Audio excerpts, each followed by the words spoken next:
d'Afrique et je porte la voix de toutes ces personnes qui, aujourd'hui, sont frustrées, mécontentes et très contestataires contre la France.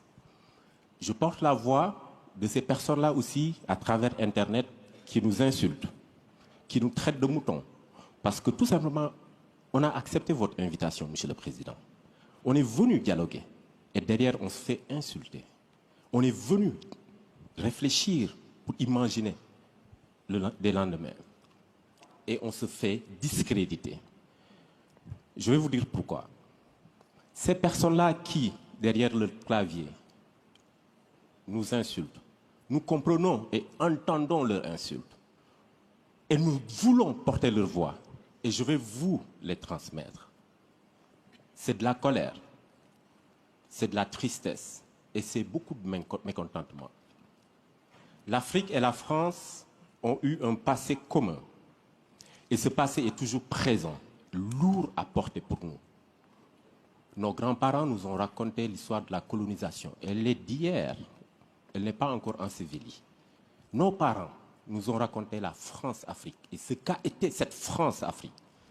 Mais Monsieur le Président, nous, mes sœurs et frères africains, sommes en train de vivre, de subir et de supporter cette relation France-Afrique.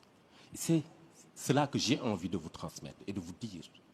Nous sommes ici pour discuter, dialoguer, réfléchir sur les futurs souhaitables. Il ne serait pas possible de le réaliser, ce futur, tant que le passé n'a pas été pensé. Pensé, P-A-N. Pensé, reconnu.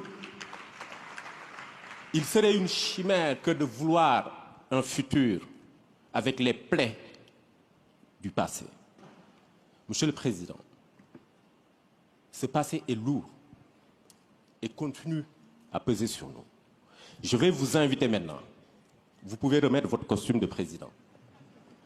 Je vous invite ici et maintenant à un rendez-vous historique. Je vous invite à prendre ici et maintenant des engagements forts, des décisions fortes pour reconnaître et accepter de demander pardon au continent africain. Vous sentez beaucoup d'émotion dans ce que je suis en train de dire. Effectivement, je suis très ému et je sais que je ne suis pas le seul à être ému. Mais j'ai envie de vous inviter à ressentir un peu de cette émotion. Après cela, Monsieur le Président, je vous inviterai à cesser de coopérer et de collaborer avec ces présidents dictateurs en Afrique.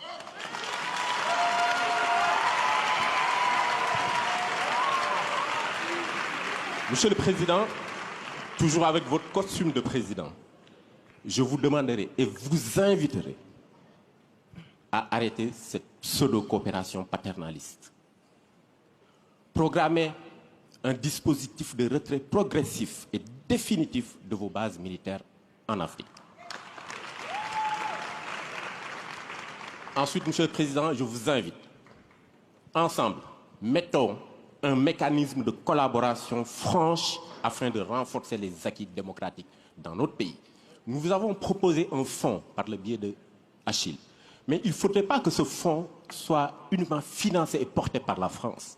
Nous avons des Africains qui défendent la démocratie et qui sont des philanthropes. Et nous les invitons, moi, à travers ma voix, la voix de mes amis, Mo Ibrahim, Jay Naidou, Tony Emelunu et tant d'autres, rejoignez-nous, travaillons ensemble, finançons et portons le changement. Et pour finir, Monsieur le Président, mettez en œuvre vos engagements d'Abidjan à propos du franc CFA.